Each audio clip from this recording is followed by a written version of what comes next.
Hey readers, welcome back to Dragons and Spaceships. I'm your host Brandi, and today we are diving into one of the wildest, funniest, most chaotic sci-fi lit RPG adventures I've read in a long time.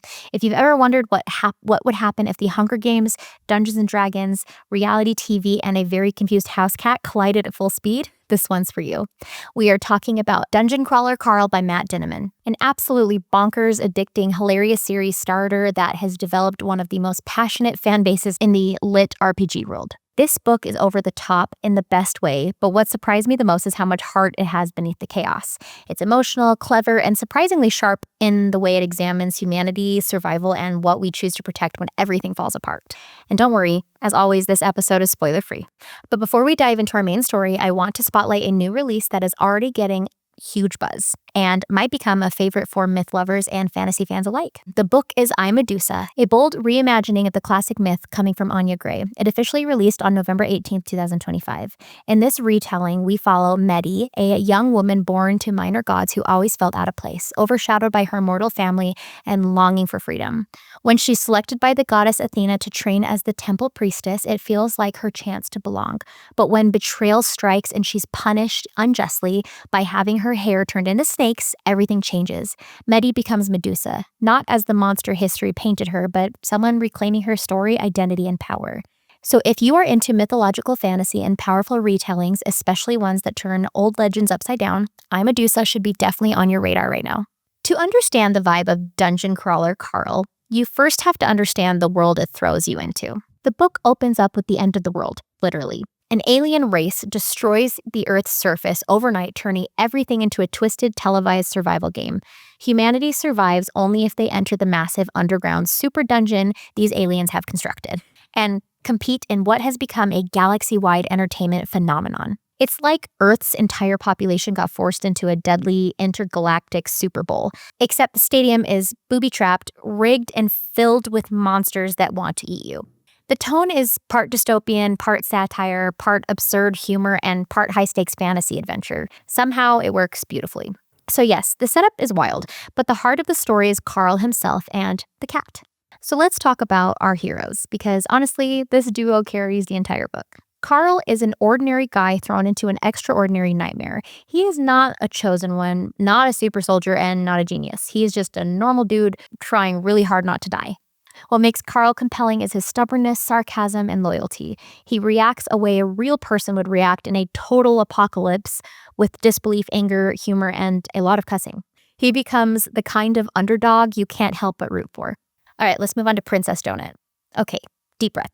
Donut is Carl's ex-girlfriend's spoiled prissy diva cat, who becomes sentient thanks to the dungeon's magical system upgrade.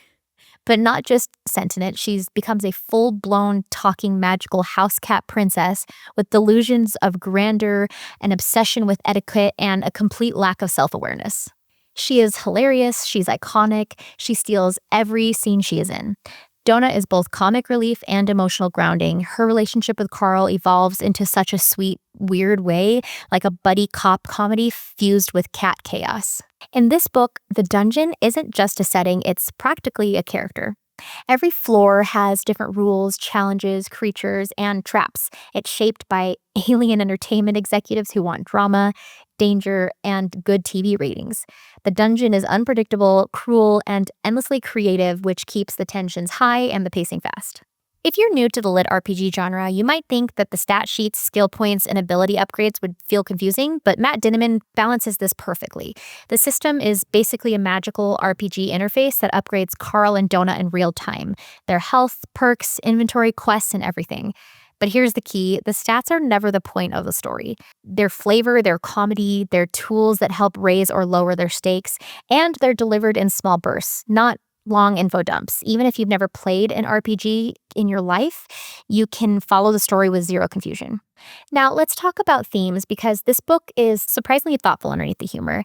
Survival isn't about strength, it's about heart. Carl survives because he cares. He protects Donut, he helps other crawlers, and he refuses to play by the aliens' cruel entertainment rules. This book raises the question, what makes someone worth rooting for? We have the satire of reality TV and entertainment culture. The dungeon exists because the galaxy wants a show. It's commentary on how we consume violence, drama, and spectacle. It's dark, but brilliantly done. Then we have found family in the unlikeliest places. Carl and Donut start off barely tolerating each other, but by the end of this book, they've become something close to family, even if they'd never admit it. Then we have power structures and corruption. The dungeon is rigged. The aliens pull strings, the entire system is designed to be unfair, and Carl fights against that at every turn. It gives the story emotional weight that balances out the jokes and the monster battles. This book has such a distinct style. Fast pace, there is never a dull moment. Seriously, the pacing flies. Laugh out loud funny. Donut's commentary, Carl's sarcasm, the absurdity of the dungeon's design. I laughed out loud multiple times. But also gripping. The fights feel intense, the dangers feel real, and Carl's emotional moments hit you harder than you expect. Matt Dinniman balances humor, horror, heart, and action in a way that feels completely seamless. So here are some questions I want you to think about. Could you survive the dungeon? Be honest. Would you be Carl or would you be running around screaming? Do you think Donut helps Carl survive or makes things worse? Spoiler, the answer might be both. Would you watch a show like this if it existed in real life, or does the premise feel too ethically messy? And what would your dungeon class be? Warrior, mage, cat princess? Because honestly, I think I'd be the cat. But all right, book dragons, time to roar about a very exciting announcement that just dropped in the book world. Hannah Grace, yes, the Hannah Grace we know and love from Maple Hills universe, just revealed her next big project, and fans are already losing their minds. She announced a brand new series called In the Padlock, and the first book is titled Champagne Problems, releasing in fall 2026. This series is her love letter to Formula One, a sport she says has given her the highest of highs, like being at Silverstone for Lewis's 104th win, and the lowest of lows, aka being a Ferrari fan in 2025.